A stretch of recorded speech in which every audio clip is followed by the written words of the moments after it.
Acting Chairperson of the PanSALB Board, Mrs. Pritha Dabidin, Acting CEO of the Board, Mr. Xolisa Chongolo, distinguished guests, ladies and gentlemen. Thank you for inviting me to the public lecture on PanSALB Language Activism Awards.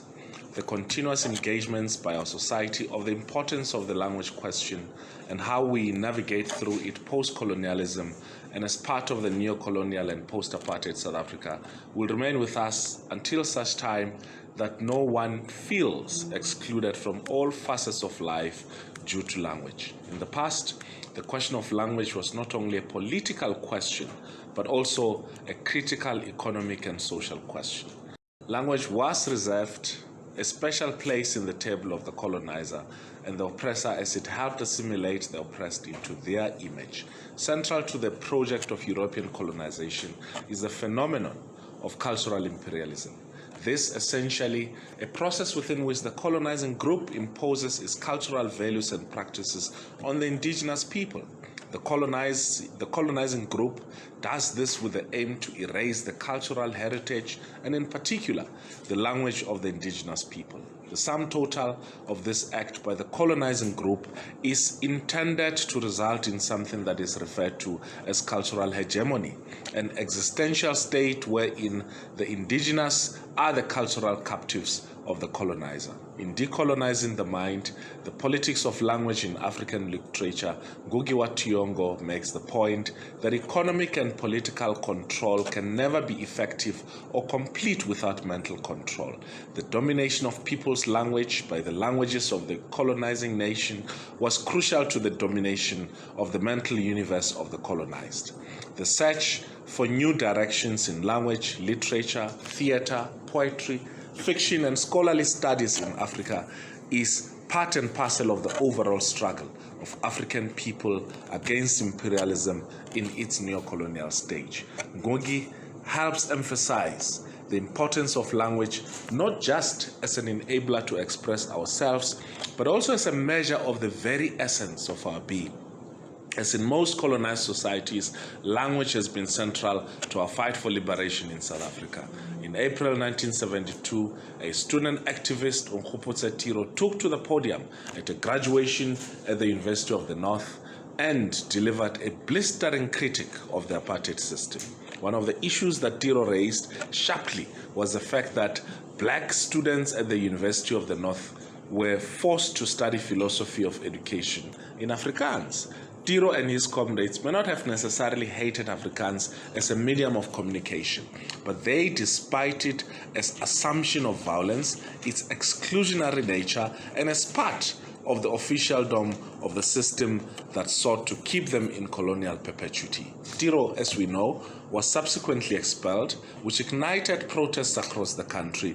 Then the apartheid regime pursued him beyond the borders of South Africa and eventually killed him with a parcel bomb on the 1st of February 1974 in Botswana. 4 years after Tiro's protests against the imposition of Afrikaans on black students in 1976, high school students from Soweto, under the leadership of people like Tsitsi Mashinini and Khotso Seatlulo, once again lodged a massive protest against the imposition of Afrikaans on black students. As we know, just as in Tiro's case, the apartheid regime reacted with characteristic brutality and murdered hundreds of black young people. This too ignited a national student rebellion. These and other moments serve as painful but necessarily reminders, not just of the centrality of the issue of language in our people's fight for national liberation, but they also help us remember what price our people paid just so they could have the right to express themselves and engage in various forms of people's activity in their mother tongue.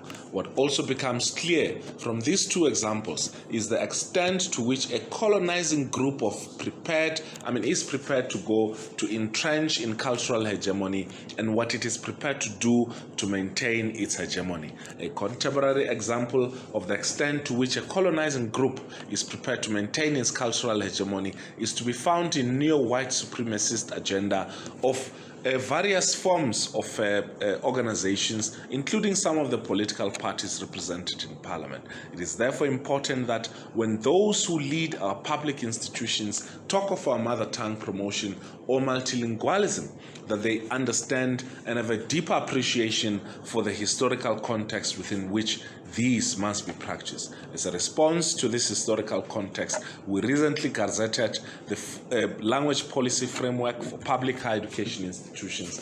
This policy seeks to provide framework for the development and strengthening of indigenous languages as languages of scholarship, teaching and learning, and communication at higher education institutions.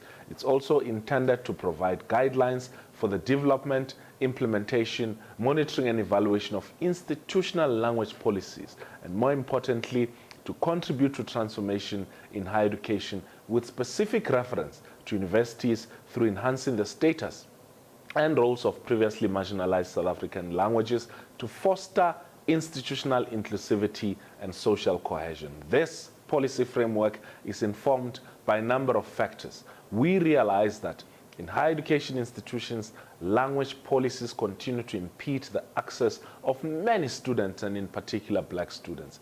Even though indigenous languages are also official languages, the truth is that they continue to play second fiddle to English and Afrikaans as languages of academic instruction or scholarship. And for this reason, after the promulgation of this policy, we introduced a number of enabling initiatives which were primarily aimed at assessing the status of indigenous languages at public higher education institutions and to identify what interventions were necessary to enhance the status and use of indigenous languages. One such intervention was the Ministerial Advisory Panel on African Languages in Higher Education. This panel was established in 2012 with a view to assess existing institutional language policies and their level of implementation at universities and advise the minister on how indigenous languages could be strengthened. The panel published its report in 2015, and one of its key recommendations was to call for the review of the 2002 language policy. The report also raised a number of key issues, some of which includes the fact that the language and concepts utilized in the policy were obsolete and not in line with new developments in the post-school education and training system in 2009. A lack of alignment with the curriculum and language policy of the Department of Basic Education was also cited as a major hurdle for the development and use of indigenous languages at university level. There was therefore a call for partnership and collaboration between the department and basic education to ensure systemic development of indigenous languages from school level up to tertiary level. The report also emphasized the importance of partnerships between universities as custodians of scholarship in the development of languages, and support for African language departments at universities was also highlighted as being crucial. Indigenous languages are the languages of South Africa's and African majority, and the fact that they continue to be structurally marginalized while the languages of the minorities enjoy unfettered dominance is a monumental injustice that legitimizes the marginalization and exclusion of indigenous majority in other social and economic contexts. Such exclusion doesn't just imply the marginalization of a set of languages, it also implies the marginalization of the very stories which are embedded in these languages and articulated the lived experiences of those who speak them. This therefore means there continues to be a huge section of our society that can't participate meaningfully in our nation's critical conversations because their languages don't constitute what is referred to as the languages of power. To achieve genuine multilingualism and enhance the status of indigenous languages to become mainstream languages of critical and scientific thought, reflection, and scholarship will require more than just legislative or policy intervention. It also requires bold and imaginative leadership throughout our society.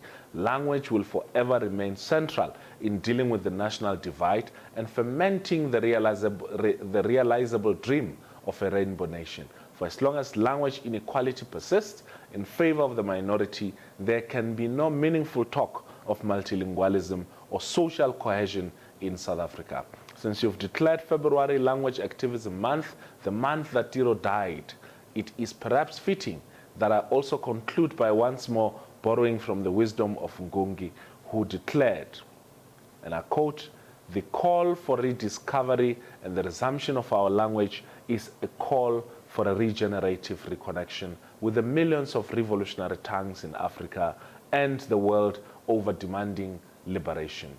It is a call for the rediscovery of real language of humankind, the language of struggle. In struggle is our history, our language, and our being.